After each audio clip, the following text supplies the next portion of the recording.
Hi guys, welcome back to Elite Academy. तो आज है हमारा लेक्चर नंबर 3 ऑफ साउंड। तो अभी तक हमारे ऑलरेडी 2 लेक्चर्स कंप्लीट हो चुके हैं, जिसके अंदर हमने साउंड के बारे में पढ़ा है कि साउंड वाइब्रेशंस से प्रोड्यूस होती है। साउंड जो होती है एक मैकेनिकल वेव है which means it's a medium dependent wave. और उसके अलावा हमने ये पढ़ा है कि साउंड जो है एक लॉन्गिट्यूडिनल वेव भी है। इसका मतलब जो direction of vibration of particles होता है, it is parallel to the wave का डायरेक्शन। ठीक है, उसके बाद हमने कुछ कैरेक्टरिस्टिक्स पढ़े थे साउंड की वेव के। हमने पढ़ा था कि फ्रीक्वेंसी क्या होती है, एम्पलीट्यूड क्या होता है, वेवलेंथ क्या होता है, टाइम पीरियड क्या होता है। आज के लेक्चर में हम लाउडनेस के बारे में समझेंगे, इंटेंसिटी के बारे में समझेंगे। उससे भी पहले एक फॉर्मूला है based on whatever we have covered in the previous class, वो भी पढ़ने वाले हैं। ठीक है, अगर टाइम बचा तो speed of sound in different media भी कवर करेंगे, और एल्स ये 3 टॉपिक हम अगले लेक्चर के लिए रख लेंगे। राइट, तो अब हम स्टार्ट करते हैं। सबसे पहले तो एक फॉर्मूला पढ़ेंगे। उससे भी पहले मैं आपको ये याद दिलाना चाहूँगी कि हमने लास्ट क्लास में पढ़ा था फ्रीक्वेंसी के बारे में। फ्रीक्वेंसी जो होता है वो इस सिंबल से डिनोट होता है। ये सिंबल को बोलते हैं न्यू, न्यू से डिनोट करते हैं। और फ्रीक्वेंसी का जो फॉर्मूला होता है इट इज़ 1/टाइम पीरियड। राइट, तो अब हमें एक चीज़ पता है कि फ्रीक्वेंसी का फॉर्मूला ये है। उसके अलावा हमें एक और चीज़ पता है कि वेवलेंथ क्या होती है। वेवलेंथ मैंने बताया था, एक ऑसिलेशन में जितना भी डिस्टेंस कवर हुआ है उसको हम क्या बोलते हैं, उसकी वेवलेंथ बोलते हैं, यानी कि वेवलेंथ इज द डिस्टेंस। तो अगर हमें स्पीड ऑफ साउंड वेव निकालनी है तो स्पीड कैसे निकालते हैं, डिस्टेंस अपॉन टाइम करके। डिस्टेंस हमारे लिए क्या है, लैम्डा है।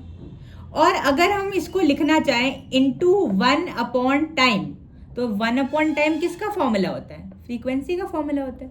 तो क्या हम लिख सकते हैं कि जो स्पीड ऑफ साउंड है it is equal to the product of lambda into frequency. यानी कि हम इससे एक बात और बोल सकते हैं कि जो स्पीड ऑफ साउंड है it is directly dependent on the wavelength as well as the frequency of the sound wave. क्या ये बात क्लियर है? तो ये फॉर्मूला जो है ये बहुत ज्यादा इंपॉर्टेंट है, इसको हमें याद रखना पड़ेगा। ठीक है, अब हम आगे बढ़ जाते हैं। हमें आज मेजरली पढ़ना है the difference between loudness and intensity, क्योंकि बहुत लोगों को ये समझने में दिक्कत आती है कि लाउडनेस और इंटेंसिटी में एग्जैक्टली डिफरेंस होता क्या। देखो, सबसे पहले तो ये समझो, लाउडनेस जो है वो एक वेरिएबल क्वांटिटी है और जो इंटेंसिटी है वो एक कांस्टेंट क्वांटिटी है for a given source, constant for a given source. ठीक है, जो इंटेंसिटी है वो एक फिजिकल क्वांटिटी है, ठीक है, जिसको हम मेजर कर सकते हैं। और लाउडनेस जो होती है उसको भी हम मेजर कर सकते हैं, बट वो जो है वो it's majorly based on the it's a physiological quantity, यानी कि it depends on the quality of the ear, मतलब the sensitiveness of the ear basically. ठीक है, तो ये जो है ये फिजियोलॉजिकल क्वांटिटी है, फिजियोलॉजिकल क्वांटिटी। अब एग्जैक्टली समझते हैं कि दोनों में डिफरेंस होता क्या है। लाउडनेस जो होता है वो ईयर की सेंसिटिविटी पे डिपेंडेंट है, और इंटेंसिटी जो होता है वो बताती है, वो एक ऐसी चीज है जो हमें ये बताती है कि एक साउंड वेव के अंदर एक गिवन एरिया में कितनी एनर्जी प्रोड्यूस हो रही है। तो उसको हम किससे डिनोट करते हैं, इंटेंसिटी से डिनोट करते हैं। For example, in a room there is a speaker, ये एक स्पीकर है हमारे पास। अब ये जो स्पीकर है ये जिस एनर्जी की आवाज प्रोड्यूस कर सकता है वो कांस्टेंट रहेगा फॉर दिस पर्टिकुलर स्पीकर, कि ये स्पीकर इसी इंटेंसिटी की आवाज को प्रोड्यूस करेगा, है ना। मान लो इस स्पीकर ने आवाज बनी, अब जो इंटेंसिटी है ऑफ द स्पीकर वो तो एक ही कांस्टेंट वैल्यू है, समझे। हाउएवर, मान लो यहाँ पे 3 लोग हैं, person number A, person number B and person number C. तो हमने क्या पढ़ा है, अगर मान लो ये जो पर्सन नंबर ए है ये डेफ है, जो पर्सन नंबर बी है ये पार्शियली डेफ है, और पर्सन नंबर सी जो है ये नॉर्मल है, मतलब his hearing is not impaired. तो अब क्या होगा, स्पीकर अपनी आवाज इक्वल इंटेंसिटी में पहुंचाएगा टू ऑल 3 पीपल। हाउएवर जो डेफ इंसान है उसको कुछ महसूस नहीं होगा, जो पार्शियली डेफ है उसको आवाज धीमी महसूस होगी, और जो नॉर्मली सुन सकता है उसको आवाज ज्यादा लगेगी। क्यों? क्योंकि इन तीनों की ईयर की जो सेंसिटिविटी है वो डिफरेंट है। एंड फॉर दिस एक particular experiment it's not even important कि तीनों मतलब एक ऐसा डेफ होना चाहिए, एक पार्शियली डेफ, एक फुल्ली डेफ, तब फुल्ली नॉर्मल, तभी हम कंपेयर कर पाए। नॉर्मल लोगों में भी कुछ लोग होते हैं जो गाने बहुत तेज सुनते हैं, कुछ लोग होते हैं जिनको बहुत मतलब नॉट तेज आवाज भी बहुत ऊंची लगती है, क्योंकि उनकी ईयर ज्यादा सेंसिटिव है टू सर्टेन वॉइसेस। हाउएवर जो बाकी के लोग हैं उनके में भी इतने सेंसिटिव नहीं है। तो जो वो सुन रहे हैं with the help of their ears, वो है लाउडनेस ऑफ द आवाज, which will keep on varying from person to person depending upon the fact कि उनके ईयर की क्या सेंसिटिविटी है, वो कितना अच्छे से उस साउंड को परसीव करके आगे तक भेज पा रहा है। बट जो इंटेंसिटी है वो तीनों के लिए सेम है, क्योंकि स्पीकर ने तो सेम आवाज बनाई ना, और जो एनर्जी ऑफ द वेव है वो तो स्पीकर के लिए ही है। तो इंटेंसिटी सेम है बट लाउडनेस डिफर करती है। एक और एग्जाम्पल है, एक एग्जाम्पल होता है जिसके अंदर डॉग होता है, और डॉग के लिए हम एक विसल बजाते हैं, मतलब उसको कुछ चेक करने के लिए कोई एक ऐसा एक्सपेरिमेंट किया जाता है। तो जब वो सीटी बजाई जाती है तो डॉग जो है वो तुरंत एक्टिवेट हो जाता है। क्यों? क्योंकि उसको वो आवाज सुनाई देती है, बट हमको वो आवाज सुनाई ही नहीं देती है। क्यों? क्योंकि वो जो आवाज होती है it is greater than the frequency of 20,000 hertz. हमारी जो हियरिंग रेंज होती है it lies somewhere between 20 hertz and 20,000 hertz. तो इसके बीच में आवाज होगी तो हम सुन सकते हैं, इससे ज्यादा या इससे कम होगी तो हम नहीं सुन पाएंगे। अब डॉग जो है they are capable of hearing ultrasonic voices as well, तो उनको मतलब अल्ट्रासोनिक मतलब 20,000 हर्ट्ज से ज्यादा की आवाजें वो सुन लेते हैं। तो डॉग को वो आवाज आराम से सुनाई दे रही है या शायद लाउड लग रही है, बट हमें वो सुनाई नहीं दे रही क्योंकि वो हमारी रेंज में ही नहीं है। क्यों? क्योंकि हमारे ईयर्स की सेंसिटिविटी डिफरेंट है। तो इंटेंसिटी जो है it is a physical quantity, एक सोर्स की पर्टिकुलर क्वालिटी है, ये कांस्टेंट रहेगी, चेंज नहीं करेगी। हाउएवर जो लाउडनेस है या फिर किस तरीके से इस इंटेंसिटी को प्रतीत किया जाएगा बाय डिफरेंट पीपल, वो डिफरेंट होगा based on the sensitivity of their year. ठीक है भाई, कॉन्सेप्ट तो समझ में आ गया। अब एक बार डिफरेंस लिख लेते हैं लाउडनेस एंड इंटेंसिटी के बीच में। लाउडनेस जो है अभी आई ऑलरेडी रोट वेरिएबल है, डिपेंड्स अपॉन द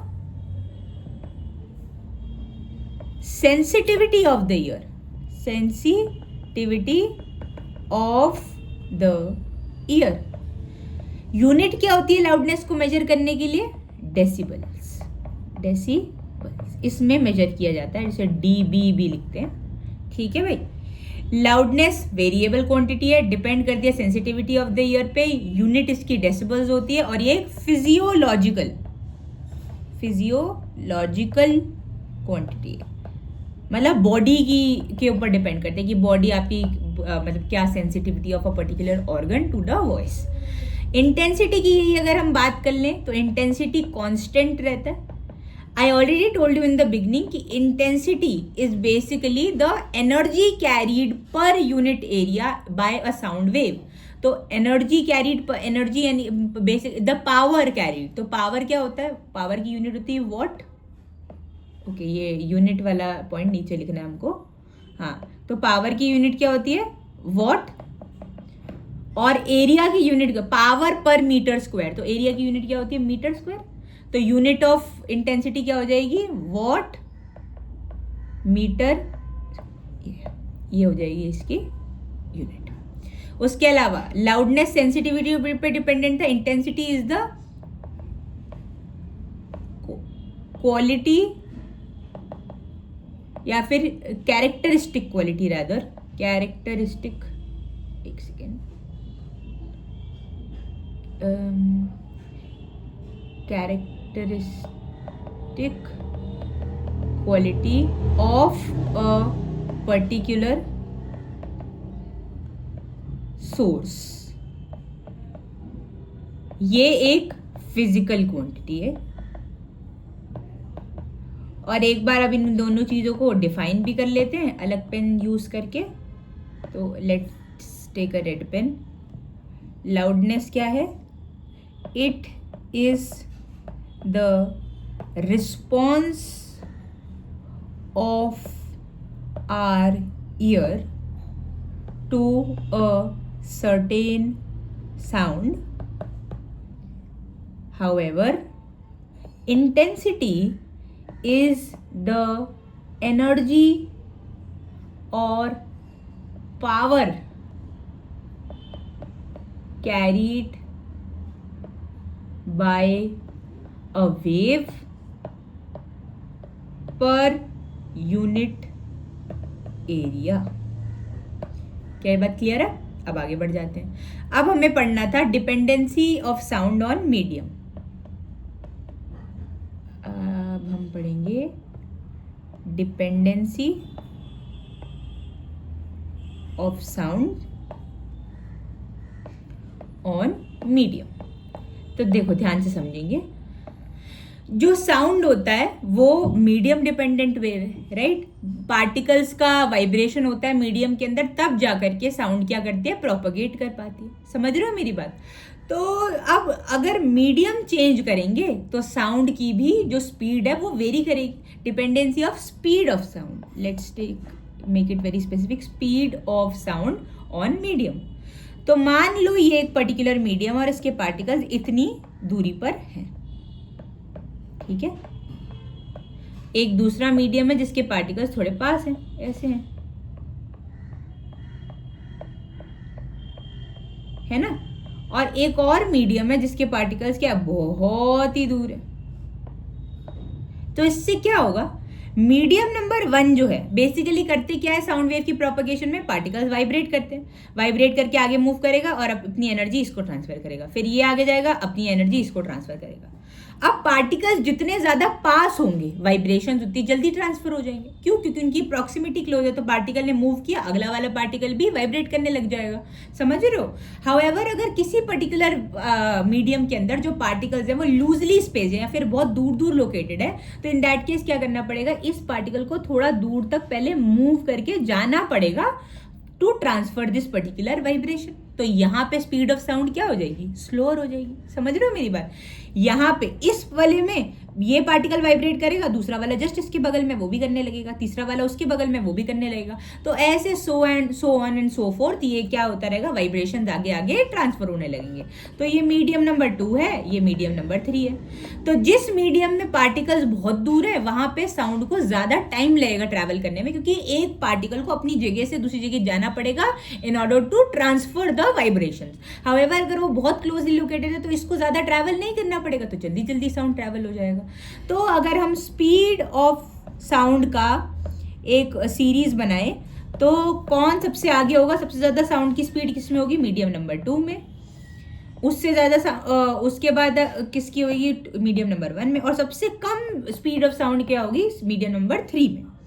जिससे हम एक चीज और कंक्लूड कर सकते हैं कि जो स्पीड ऑफ साउंड है it is directly proportional to the distance of separation between the particles of a given medium. जितना ज्यादा दूरी होएगी, अच्छा सॉरी, डिस्टेंस ऑफ सेपरेशन का इनवर्स, यानी कि इनवर्सली प्रोपोर्शनल है. Inversely proportional. अगर जो डिस्टेंस होगा वो ज्यादा होगा तो स्पीड कम हो जाएगी ना, प्रोपोर्शनल. ये चीज को याद रखना है. तो हम क्या बोल सकते हैं कि सॉलिड के अंदर स्पीड ऑफ साउंड सबसे ज्यादा होगी, लिक्विड के अंदर स्पीड ऑफ साउंड उससे कम होगी, और गैस के अंदर उसकी स्पीड सबसे ज्यादा कम होगी. अब इससे कई बार बच्चों को थोड़ा सा कंफ्यूजन होता है कि सॉलिड में स्पीड सबसे ज्यादा होगी, बट अगर आप प्रैक्टिकली सोचो तो सॉलिड में कोई बोलेगा तो आवाज थोड़ी मफल सी हो जाती है ना, तो स्पीड ज्यादा है. देखो, जो आवाज की क्वालिटी है और जो साउंड की स्पीड है उनका आपस में कोई लेना देना नहीं है. तो do not compare the two things. आवाज की क्लैरिटी जो है वो डिपेंड करती है कि जो आवाज है वो कितना अब्जॉर्ब हो रही है बीच में, है ना। जैसे मान लो सॉलिड्स जो हैं वो साउंड को अब्जॉर्ब करते हैं। अगर आपने किसी रूम में बहुत सारी चीजें रखी हैं तो वहां पे आपकी आवाज जो है वो अब्जॉर्ब होती है। अगर वो रूम खाली खाली है तो वो आवाज क्या करती है, वो अब्जॉर्ब नहीं होती, वो रिफ्लेक्ट करती है बार बार। तो सॉलिड के अंदर साउंड जो है वो उसकी एनर्जी थोड़ी कम हो जाती है और क्या होता है, वो साउंड अब्जॉर्ब होती है, जिसकी वजह से उसकी क्लैरिटी में फर्क आता है। बट यहाँ पे हम बात कर रहे हैं स्पीड ऑफ साउंड वेव की, तो स्पीड सबसे ज्यादा सॉलिड में है, क्लैरिटी का कोई लेना देना नहीं है इसकी साउंड की स्पीड से। समझ रहे हो मेरी बात? तो ये चीज को याद रखना। एक बार बात भी कर लेते हैं। सॉलिड के अंदर जो स्पीड ऑफ साउंड होती है वो लगभग 5000 मीटर पर सेकेंड होती है। लिक्विड के अंदर जो स्पीड होती है वो लगभग 1500 मीटर पर सेकेंड होती है। और गैस यानी कि जो हमारी एयर है उसके अंदर साउंड की स्पीड क्या होती है, ऑलमोस्ट 344 मीटर पर सेकेंड होती है। ये क्वांटिटीज बस आपको रेफरेंस के लिए बताई जा रही है, just to let you know कि इतना फर्क आ जाता है स्पीड ऑफ साउंड में in solid, liquid and gas. Last चीज पढ़ लेते हैं आज के लेक्चर की। व्हाट वुड हैपन अगर आप एक मीडियम के पार्टिकल्स को हीट दोगे, मतलब अगर आप टेम्परेचर इंक्रीज कर दो एक सर्टेन मीडियम का, तो in that case speed of sound कैसे अफेक्ट होगी, ऑफ साउंड पे उसका क्या इफेक्ट होगा। देखो मान लो ये पार्टिकल्स है, दूर दूर है ये पार्टिकल्स, मान लो ये एक मीडियम है, इसको आपने हीट दे दी, ये आपने हीट दे दी, ये असली इफेक्ट क्रिएट करने के लिए मैंने हीट भी बना दिया। ओके एनीवेज, तो क्या हो गया, जब हमने इसको हीट दी तो क्या होगा, particles will gain kinetic energy. Heat करने पर पार्टिकल्स की काइनेटिक एनर्जी क्या होती है, इंक्रीज कर जाएगी। और पार्टिकल्स की एनर्जी इंक्रीज करेगी तो क्या करेंगे, बहुत तेज तेज भागने लगेंगे, एनर्जी आ जाएगी किसी चीज में तो क्या करेगा, मूव करने लगेगा अपनी जगह से। तो अभी अगर नॉर्मल सिचुएशन में देखो, जब मीडियम की को आपने हीट नहीं किया है तो क्या होगा, ये पार्टिकल जो है ये अपनी स्पीड से जाएगा और इसको ट्रांसफर करेगा। बट जब आपने इसको एक्सटर्नली काइनेटिक एनर्जी दे दी टेम्परेचर को बढ़ा के, तो इन दैट केस क्या होगा, ये जल्दी जल्दी भागेगा दूसरे पार्टिकल की तरफ और क्या करेगा, इसको ट्रांसफर कर देगा अपनी वाइब्रेशन को। तो क्या फर्क पड़ेगा साउंड की स्पीड पे, अगर जल्दी जल्दी वाइब्रेशंस ट्रांसफर हो रहे हैं क्योंकि पार्टिकल में काइनेटिक एनर्जी आ गई है, इसका मतलब साउंड की स्पीड भी क्या हो जाएगी, sound speed will also increase. समझ में आ रही है मेरी बात? तो ऐसा क्यों हुआ है, क्योंकि पार्टिकल्स के अंदर काइनेटिक एनर्जी आ गई। तो एक बार लिख लेते हैं कि on increasing the temperature of a medium,